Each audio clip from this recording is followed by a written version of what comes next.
मुख्तार साहब, आप देख रहे हैं आपका हमारा अपना reaction YouTube channel. Like share जरूर कर दें अगर वीडियो अच्छा लगे तो चलते हैं आज की वीडियो। टाडर tells Modi projecting India as third largest economy, यानी कि टाडर tells Modi projecting India as दुनिया की तीसरी बड़ी इकोनॉमी के तौर पर प्रोजेक्ट लॉन्च कर चुके हैं। तो इसमें तो कोई डाउट नहीं है, इंडिया जिस तेजी के साथ तरक्की कर रही है वो तीसरी इकोनॉमी बनने में कोई ज़्यादा देर नहीं लगेगी। खैर देखते हैं पहले वीडियो, फिर इस पर बात करते हैं बाद में। जी हेलो दोस्तों, मैं हूं कमर सीमा और दोस्तों जिस तरह के आप देख रहे हैं मेरे साथ मौजूद हैं साजिद ताड़ साहब। ताड़ साहब, सबसे पहले तो आपके वक्त का बहुत शुक्रिया सर। माय प्लेजर चीमा साहब, थैंक यू सो मच। ताड़ साहब, भारत के वजीर आजम नरेंद्र मोदी अबू धाबी में हैं और वो कह रहे हैं, और जो सबसे इम्पोर्टेंट बात थी कि उन्होंने जो इंडियन डियास्पोरा से खिताब किया।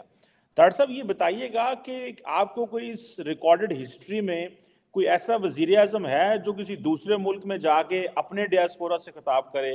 क्योंकि मैंने तो कभी नहीं देखा। ज़रा इस पर भी बात करना है, इसकी सिग्निफिकेंस क्या है। और वो कह रहे हैं कि जब मेरी थर्ड टर्म आएगी तो इंडिया थर्ड बड़ी इकोनॉमी होगी। How do you see this? ये एक पॉपुलिस्ट नारा है कि बस ठीक है इलेक्शन जीतने के लिए नारा लगा दो, या कि आपको लगता है कि सब्सटेंस मौजूद है उनके इस जो वो अपनी डियास्पोरा से बात कर रहे हैं, जो मंदिर का उन्होंने इफ्तिताह करना है? और ताड़ साहब, पाकिस्तान में भी बड़ी डेवलपमेंट्स हो रही हैं। यहाँ पे एक शख्स हुआ करते थे, उनकी गाड़ी से जो है वो शराब की बोतल बरामद हो गई और उनको इमरान खान साहब ने वजीर आजम बना दिया। बातें वो रियासत मदीना की करते थे। ज़रा इस पर भी बताइएगा। लेकिन पहले ज़रा ये मोदी साहब की जो अबू धाबी में जो डियास्पोरा से मीटिंग है और वहाँ पे लीडरशिप ने वेलकम किया, जरा उसके बारे में हमारे साथ डिस्कस करें। चीमा साहब, एक तो देखिए, डियास्पोरा से खिताब तो करते हैं लोग, मेरे मुर्शिद ने भी किया था वॉशिंगटन डीसी में आके, जिसके बारे में कई एतराजात थे, लेकिन खिताब ही होता था, डियास्पोरा को प्रमोट नहीं किया जाता था। मोदी साहब का डिफरेंस यह है कि डियास्पोरा को प्रमोट कर रहे हैं। अब मैं बताता हूं प्रमोट किस तरह कर रहे हैं। उन्होंने वहां पे एक नया कार्ड आज इंट्रोड्यूस किया जिसका नाम रुपया है। वो सिर्फ ये नहीं कर रहे कि डियास्पोरा से खिताब कर रहे हैं, उनको प्रमोट कर रहे हैं। आज इंटरनेशनल मीडिया ने, ब्लूमबर्ग ने उनको आज यहाँ पे उसने मेंशन किया, वॉइस ऑफ अमेरिका ने मेंशन किया, टाइम्स ने, रॉयटर्स ने उसके बारे में लिखा, ब्लूमबर्ग ने बल्कि लिखा कि Modi's global muscle, Modi's flexing is global muscle. तो देखें, मैं जिस तरह आपको बहसीते जिस तरह मैं स्टूडेंट ऑफ पॉलिटिकल साइंस हूं, मैं मुसलसल नोट ले रहा हूं इस चीज के।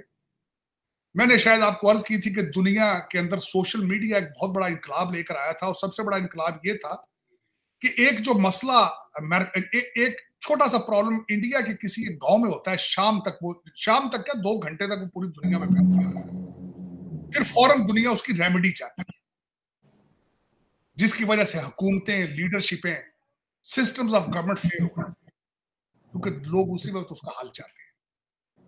और उसको इस नए दौर के अंदर उसको कैचअप करना।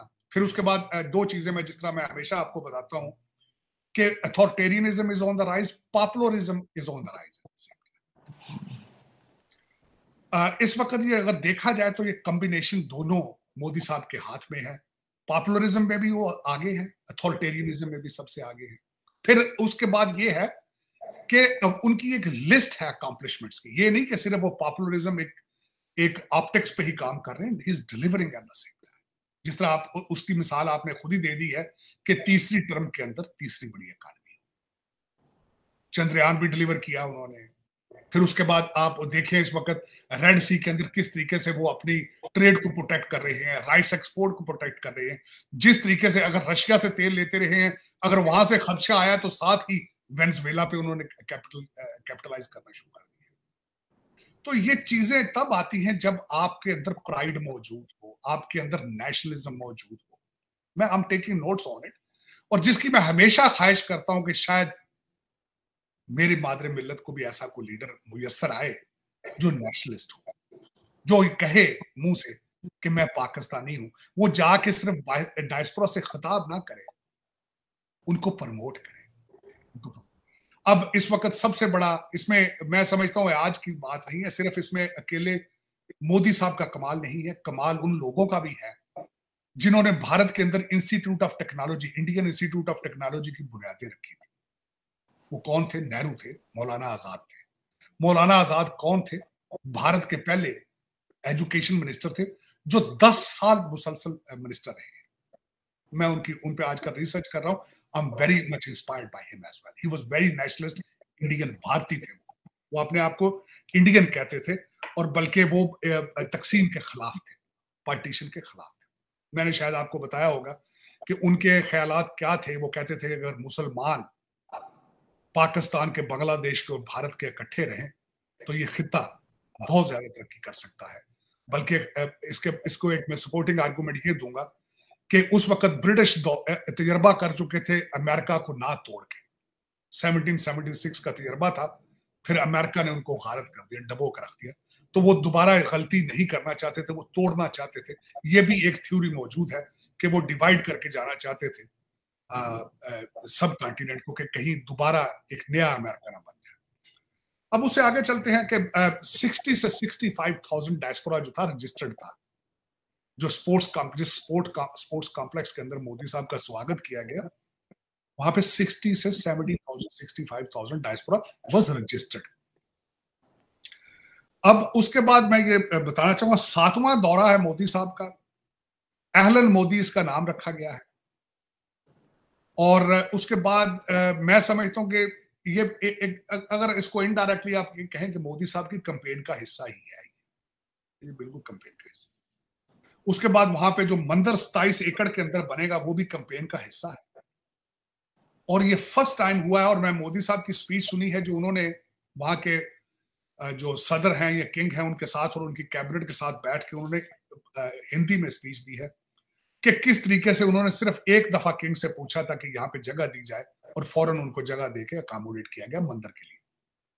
साउथ एशिया का सबसे बड़ा मंदिर बन रहा है। मैंने कुछ उसकी तस्वीरें देखी हैं और मैं खुद वैसे आपको ये भी बताना चाहता हूँ कि मैं भारत जा रहा हूँ। भारत से वापसी पे I am stopping by in Abu Dhabi और मैं अबू धाबी के अंदर वहाँ एक मस्जिद बड़ी मशहूर है, वहां जाऊंगा, इस मंदिर में भी जाऊंगा।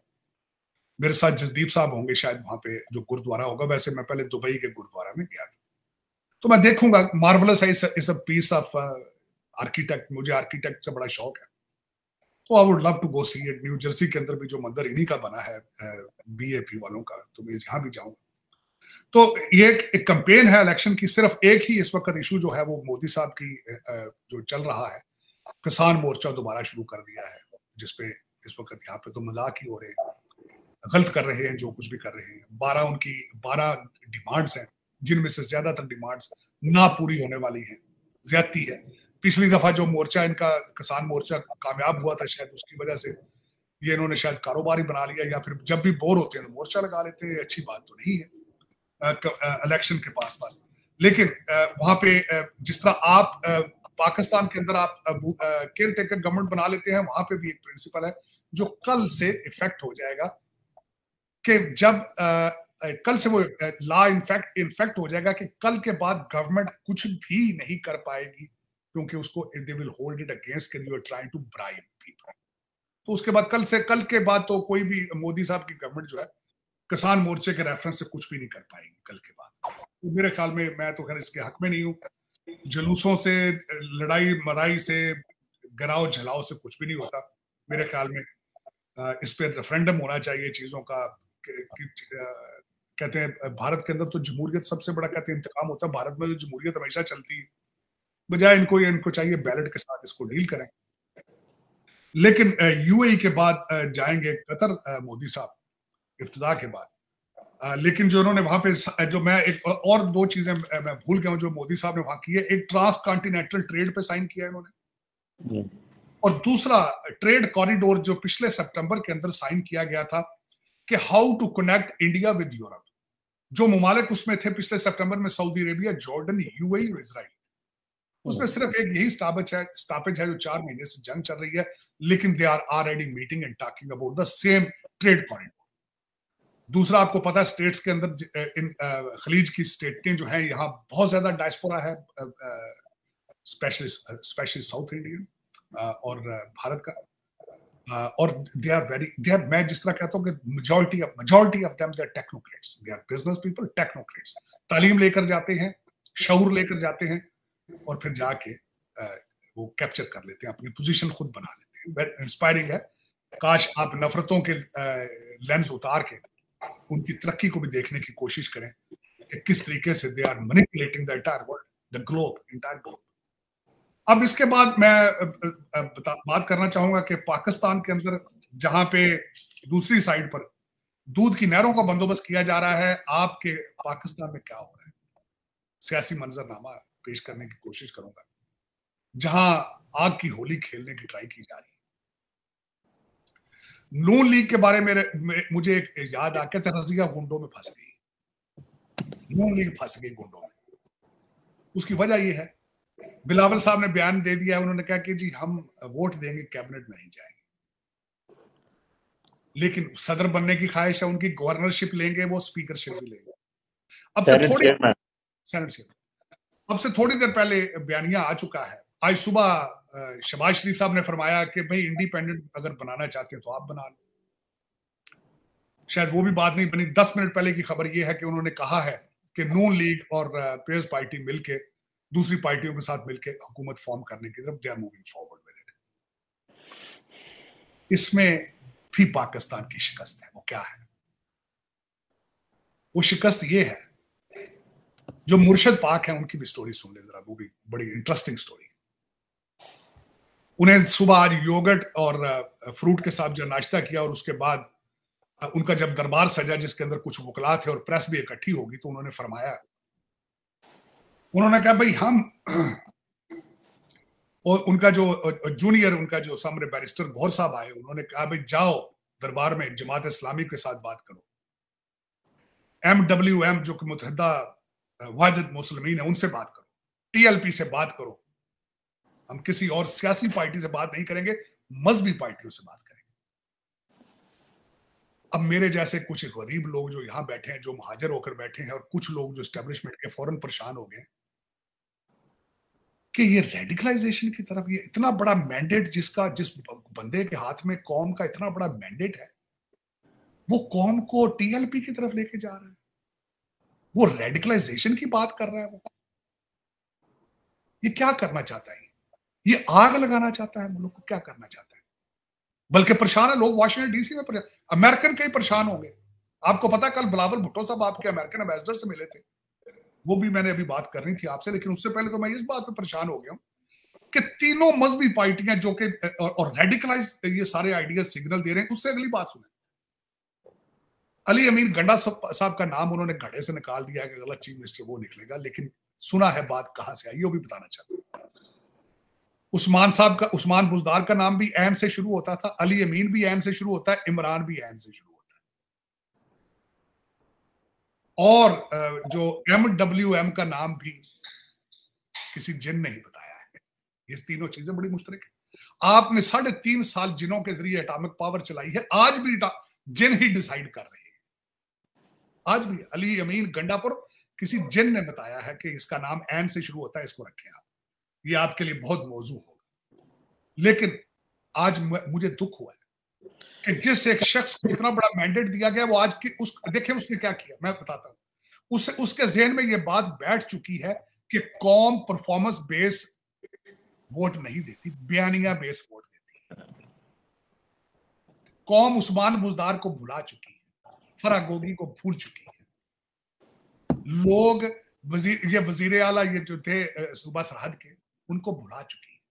इनकी फेल्योर गवर्नेंस को भुला चुकी है।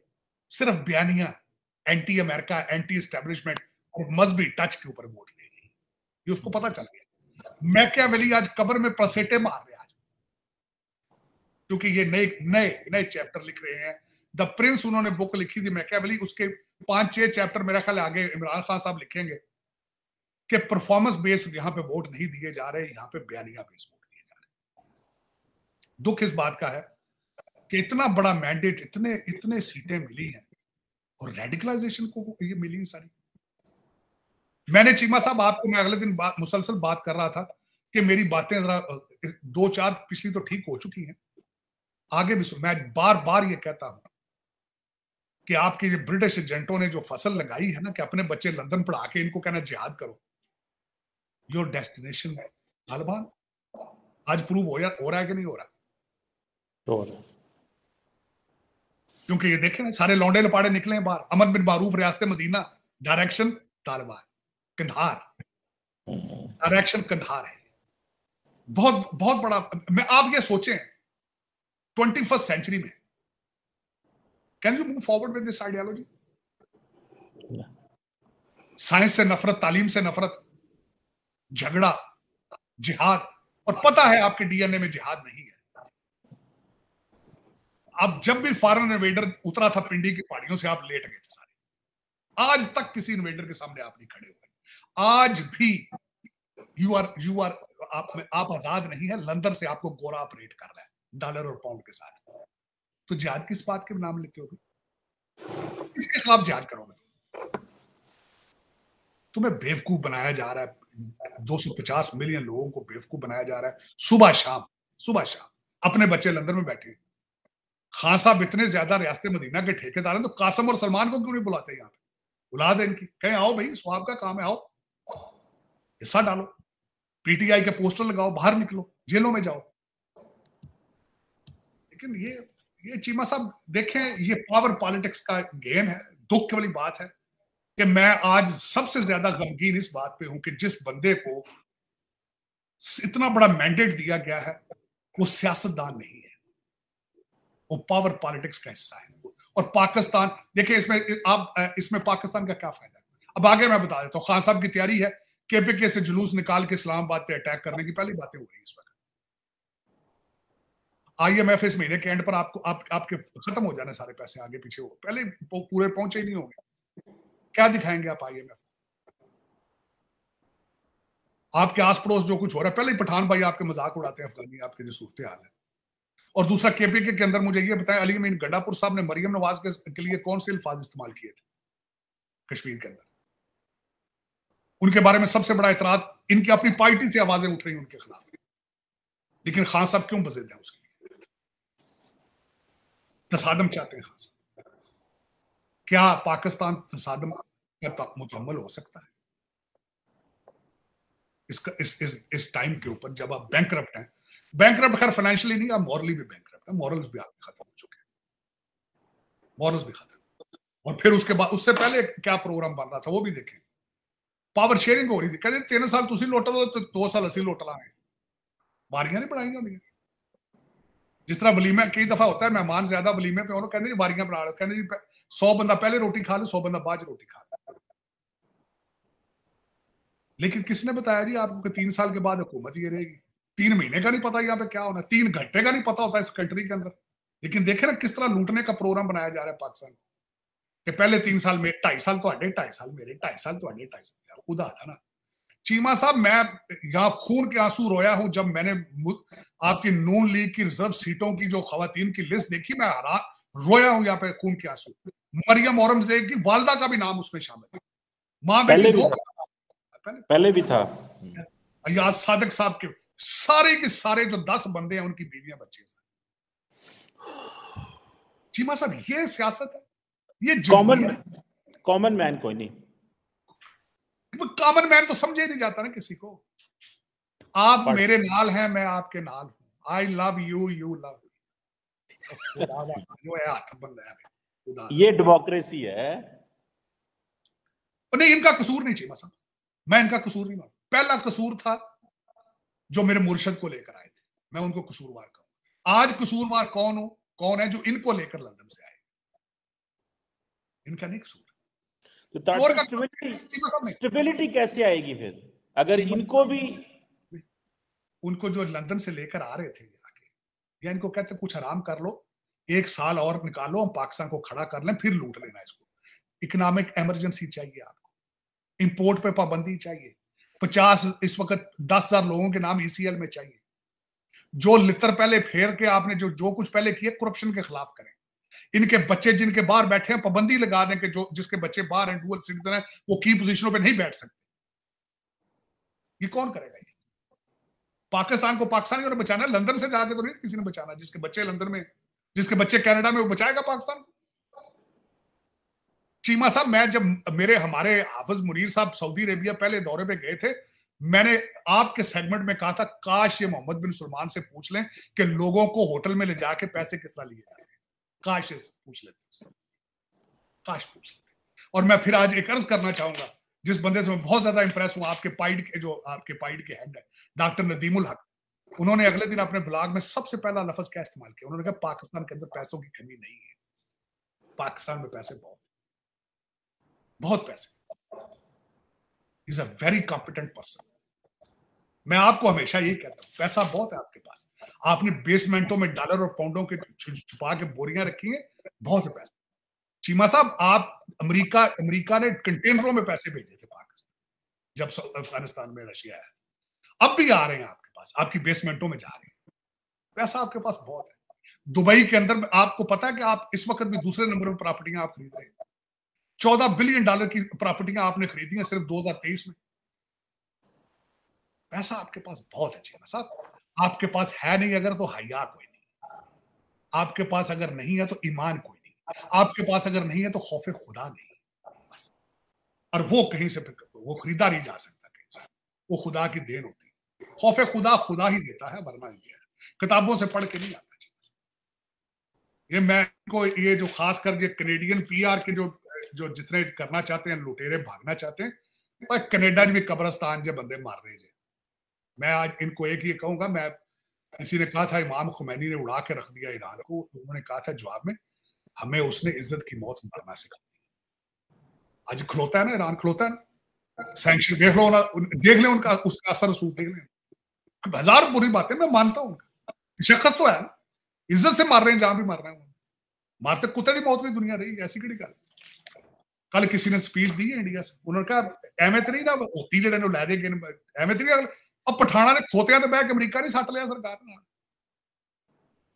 नाल तुहाडे 100 मील पर आ जाए, चलो काबल दे विच कधार दे विच खोतिया तो लगे फिरदे रहो।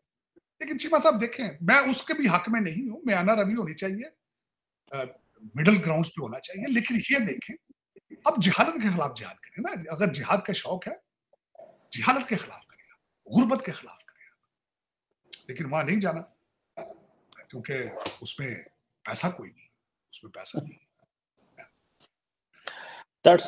ताड़ साहब ये बात तो सही है, पैसा नहीं है इन चीज़ों में, लेकिन ताड़ साहब ये जो पाकिस्तान की एक तरफ हम देखते हैं कि भारतीय लीडरशिप इतनी कमिटेड है, हमने तो सोच रहे थे नई हुकूमत आएगी वो भारत से बात करेगी।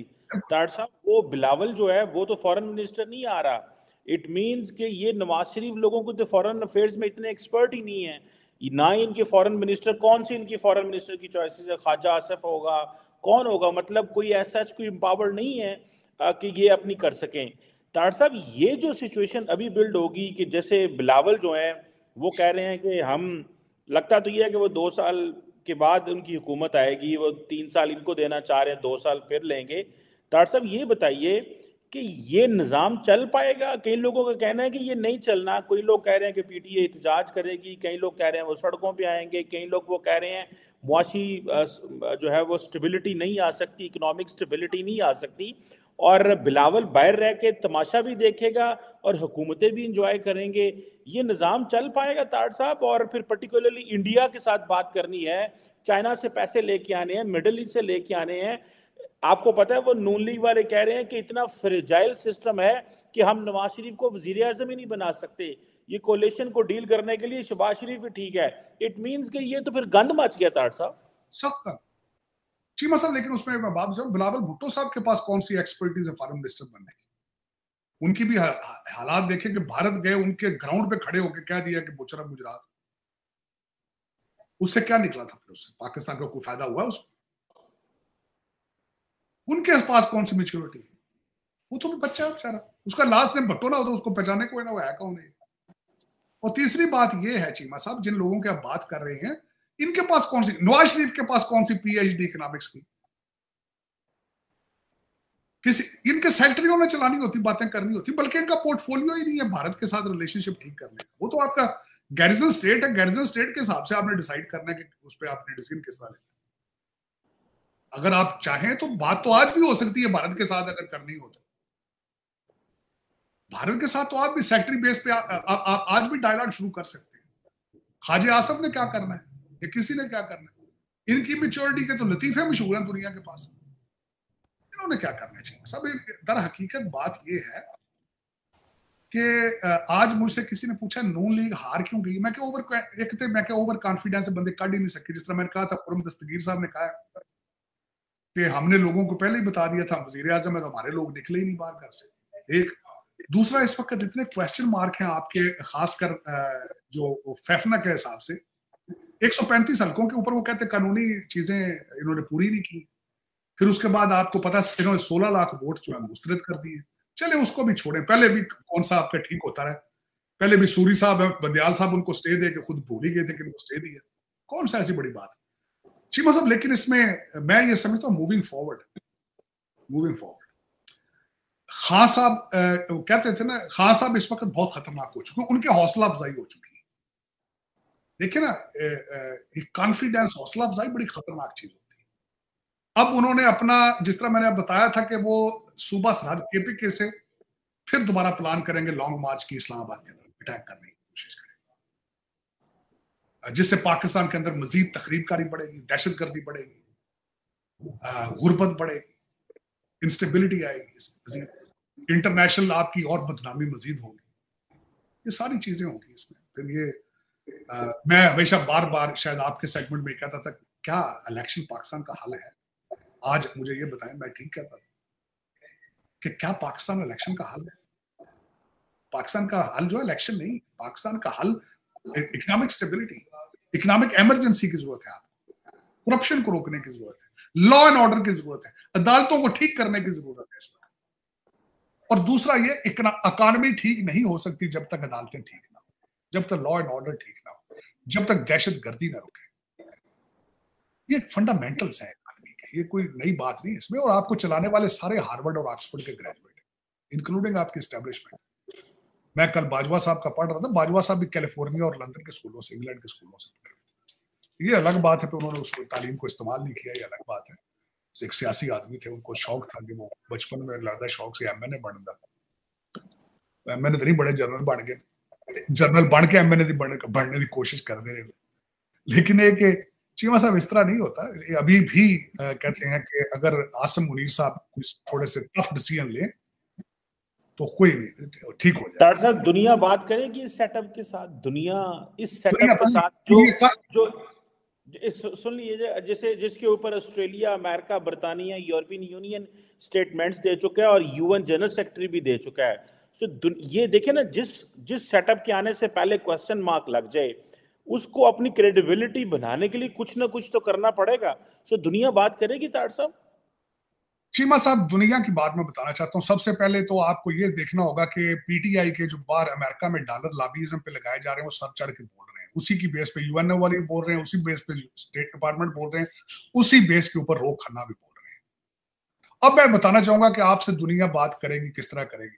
दुनिया परवेज मुशर्रफ से भी बात करती रही थी, दुनिया ज़ियाउल हक से भी बात करती रही थी, दुनिया अयूब खान से भी बात करती रही थी। दुनिया आज क्या बन चुकी है? दुनिया इंटरेस्ट बेस्ड डिसीजन लेती है, अपने मुआशी बेस। इसी के ऊपर मैंने आपको बताया था, जब कतर के अंदर भारतीयों को फांसियों की सजा पास हुई थी, मैंने कहा ट्रेड पॉसिबल नहीं, ट्रेड इतना जुड़ा आप एक दूसरे के साथ कि उन्होंने बात करनी करनी। मैं आज गारंटी कर देता हूं, इसी सेटअप के साथ, किसी भी सेटअप के साथ पाकिस्तान बात करेंगे। क्यों नहीं करेंगे बात? हाँ, उसमें वजह ये है, आपके अंदर दहशत ना हो, आपकी अदालतें सही इंसाफ दे रही, आपका कुछ जर्नलिज्म कुछ थोड़ा बहुत ठीक चल रहा, तो सारे बात करेंगे। देखें, दो चीजें, काकड़ साहब ने दुनिया के 2 चक्कर लगाए हैं, चाहे ये अलग बात है उनसे मिला कोई नहीं, चक्कर तो उन्होंने लगाए ही है ना। तो उसमें चीमा साहब दर हकीकत इसमें कल 2-4 बातें हुई हैं, क्योंकि बहुत खुला पैसा PTI ने लगाया लॉबी का, अमेरिका बहुत खुला। ये लोअर मिडिल क्लास के डॉक्टर हैं ये $100 इकट्ठे करके ना, ये इन्होंने बड़े पैसे लगाए।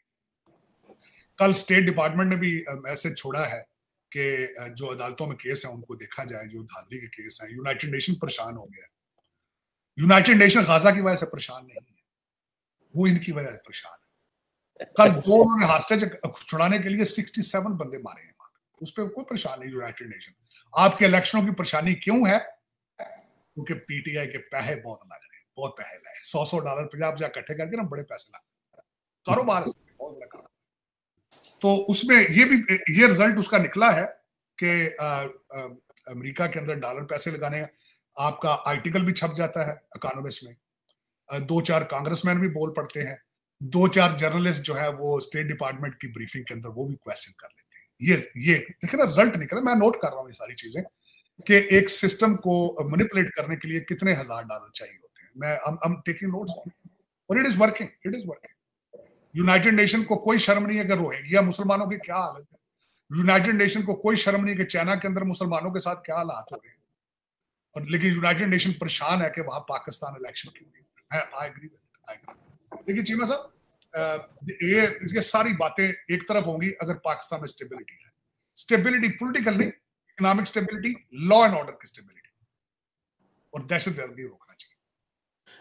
बिल्कुल सही बात है ताड़ साहब। और कहा जा रहा है कि शायद कोई डेलीगेशन इमरान खान से मिलेगा। ताड़ साहब वो तो कह रहे हैं मैंने किसी से बात ही नहीं करनी, वो डेलीगेशन उधर किधर जाएगा, ये तो एक क्योस है। अगर बाहर आते हैं इमरान खान साहब तो सड़कों पे शोर होगा, तूफान होगा, वो पूरे मुल्क को डीरेल कर देंगे। अगर जेल में हैं तो वो जो हुकूमत कर रहे हैं उनको इस चीज़ का गिला है कि हमारा मेन ओपोनेंट जेल में है, और एक शायद वो चीज़ भी चल रही है। लेकिन ये जो एक क्राइसिस है, सुना है कि नदीम अफजल चंद साहब और बहुत सारे लोग, उनसे कोई मुज़ाकराती कमेटी बनी है जो इमरान खान से बात करेंगे। तो ताड़ साहब अगर मुज़ाकरात ही करने हैं तो फिर जेल से निकाल लें, अगर मतलब अगर आप समझते हैं कि मुज़ाकरात भी करने हैं और उनको केसेस में अंदर रखा। मैंने आपको कल भी नक्शा मैंने बनाया था कि वो जेल में थोड़ी नहीं, जेल में फ्रूट और योगर्ट के साथ थोड़ी नाश्ते होते हैं। देसी मुर्गियां देसी घी में तो नहीं जेल में मिलती। 10 चैनल दिए जाते हैं जेल के अंदर, अपनी मर्जी का स्टेशनरी बाइक आपको दिया जाता है। जेल सारा दिन दरबार लगता है आपके वकीलों का और आपके नुमाइंदों का, प्रेस का। ये जेल नहीं, किस तरह का जेल? ये जेल नहीं है, ड्रामा है, ड्रामा है। इस तरह कंट्री चलते नहीं है जिस तरह चलाया जा रहा है, जिस तरह तस्वीरें लीक हो रही हैं, जिस तरह ऑडियो लीक हो रही है, जिस तरह सारा कुछ हो रही है। ये जेल थोड़ी, ये तो रेस्ट हाउस है। लेकिन मुझे ये बताएं, खान साहब ने आज तक पहले किसी की बात मानी है? मैं छोटा सा वाकया कोट करना चाहता हूँ। मुझे पीटीआई के एक बड़े खास इनकी कैबिनेट के मिनिस्टर ने बताया था कि हम सारे मिनिस्टर इकट्ठे होके गए थे उस्मान बुजदार की परफॉर्मेंस पे बात करने। खान साहब ने घंटा खड़े होकर उनका, अच्छा आप घर चले जाओ, he is not going anywhere, he is Wasim Akram, he is my Wasim Akram plus. Khan साहब बात सुनते हैं किसी? हाँ, उस्मान चंद साहब को चाहिए कि अगर मुज़ाकरात करने हैं तो बुशरा बीबी से करें। इमरान खान वो उनकी बात सुनते हैं। उनसे कहें कि किसी जिन को कहें जाके खान साहब ने पैरी पैरे तो शायद बन जाए पाकिस्तान। ये याद जिन्ना दे मुज़ाकरात होने चाहिए ताड़ साहब। हां, जिन पैगन से जिन पैगन मुल्क नु जिन पैगन। Anyhow, thank you very much सारे ताड़ साहब sir, it's always pleasure talking to you sir। आपके बहुत बहुत शुक्रिया sir, thank you very much. तो जी दोस्तों, वीडियो हो गई ख़त्म। सबसे पहले तो कंग्रेचुलेशन इंडिया को कि उन्होंने उनके जो पीएम जो सफलता है, जो तरक्कियाँ, जो कामयाबियाँ हासिल कर रहे हैं उस पर कि वो गए हैं, मतलब कि यूएई में उधर भी मंदिर का इफ्तिताह किया है। उसके बाद और भी 2-4 मंदिर में, इटली में भी सुनने में आ रहा है उधर भी मंदिर खुला। पहले इंडिया के अंदर 550 साल कन्फ्लिक्ट जो था, एक मुद्दा जो था, अपने केस के जरिए जीत के उधर दुनिया का बेहतरीन मंदिर बनाया। उसके बाद फिर चले गए यूएई में, जो इस्लामिक स्टेट है, उन्होंने खुद इनवाइट किया पीएम मोदी साहब को, तो वो उधर चले गए, उधर उन्होंने ये इफ्तिताह किया। अब सुनने में आ रहा है कि इटली में भी है, मैंने इस पर कन्फर्म, मतलब कि उनकी ये कामयाबियाँ G20 है। उसके बाद वो बता रहे साहब, और भी 2-3 बता रहे थे बहुत मेन जो उन्होंने किया। एक वो इकोनॉमिक कॉरिडोर की बात कर रहे थे, जो मतलब जिसमें इंडिया, मिडल ईस्ट है, उसके बाद इजराइल भी शामिल है, और यूरोप तरफ रास्ता जो जाता है। आई थिंक वही जिसमें यूएस ने कहा था कि हम जल्दी काम शुरू करने वाले हैं, लेकिन अनफॉर्चुनेटली उस पर वो गजा की और इजराइल की वार शुरू हो गई, तो थोड़ा सा डिले हो गया। वो वाली चीज़ भी अब स्पीड अप होने वाली है। इस पर उनको मुबारकबाद है जो वो तरक्की कर रहे हैं।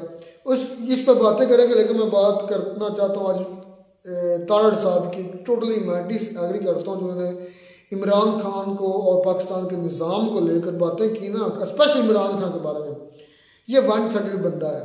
मैंने देखा है, मैंने इसकी बड़ी बातें गौर से सुनी है।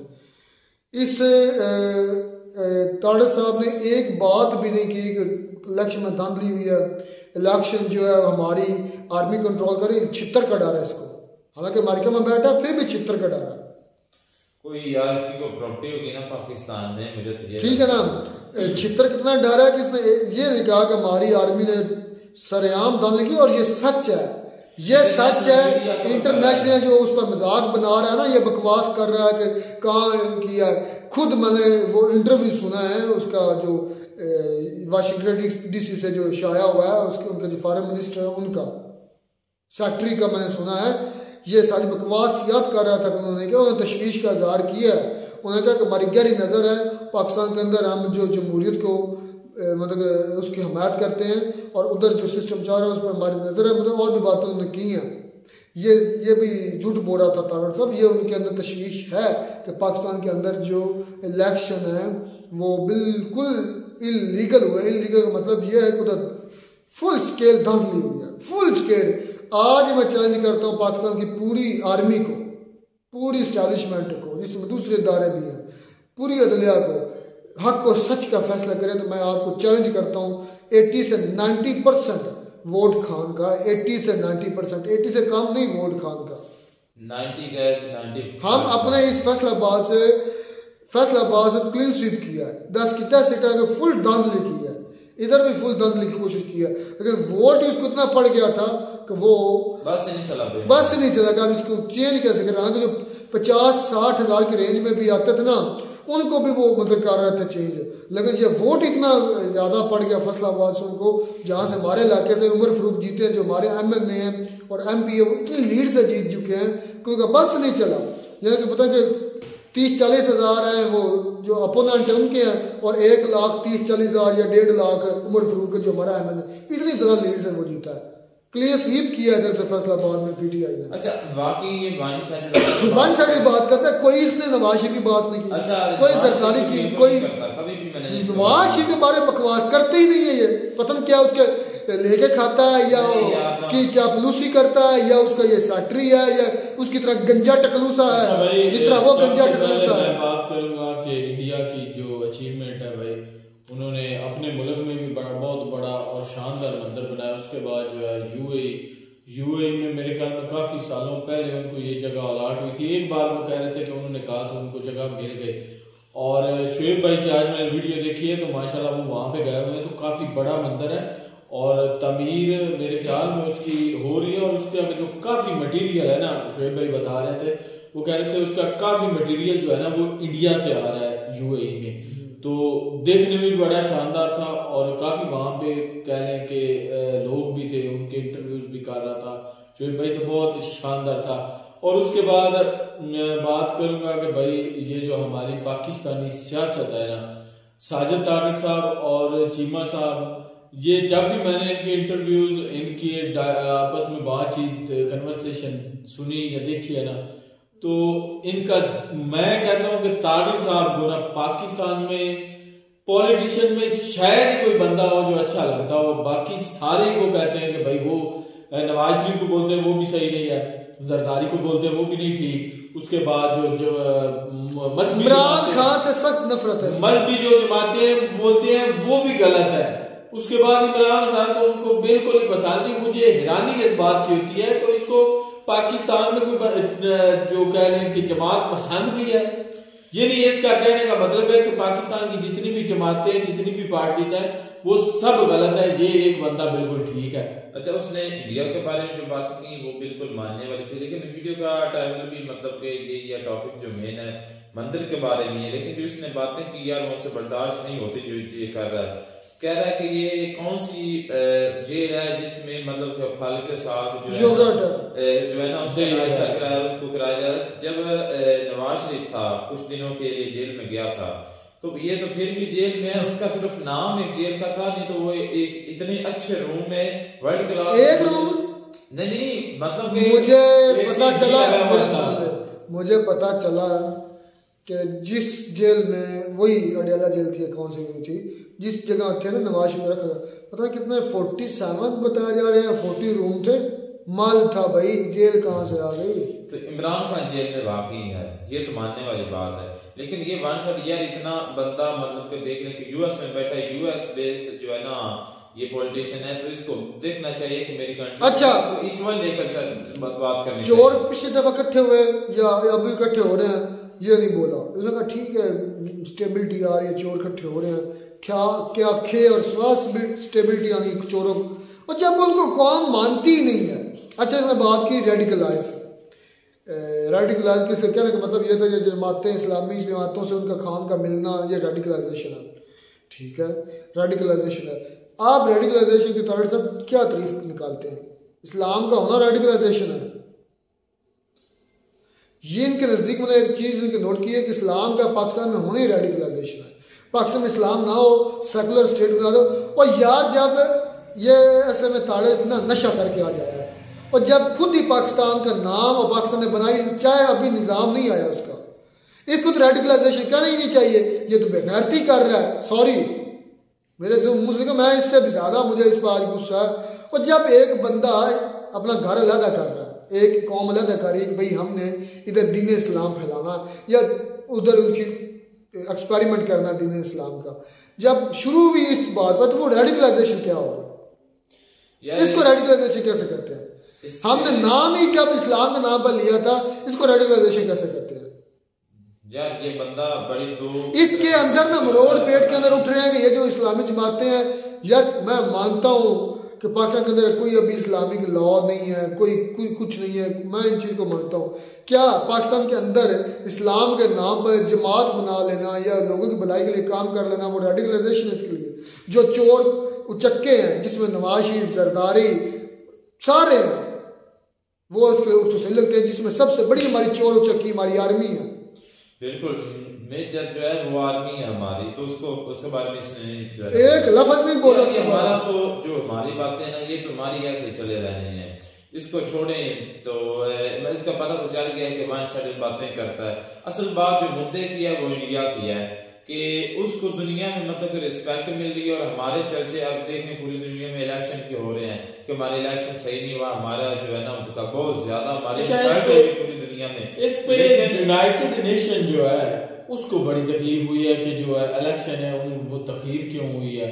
सही है नहीं तो तारिक साहब ये बात तो बिल्कुल ठीक कह रहे हैं। वो कह रहे हैं कि यूनाइटेड नेशन जो है वो कभी फलस्तीन के मुसलमानों के हक में नहीं बोला, कभी जो कह रहे हैं कि और पाकिस्तान के मुसलमानों के हक में नहीं बोला, उधर भी बोला, कभी किसी और जगह पे जहां पे मुसलमानों के साथ ज्यादती होती वहां पे नहीं बोला।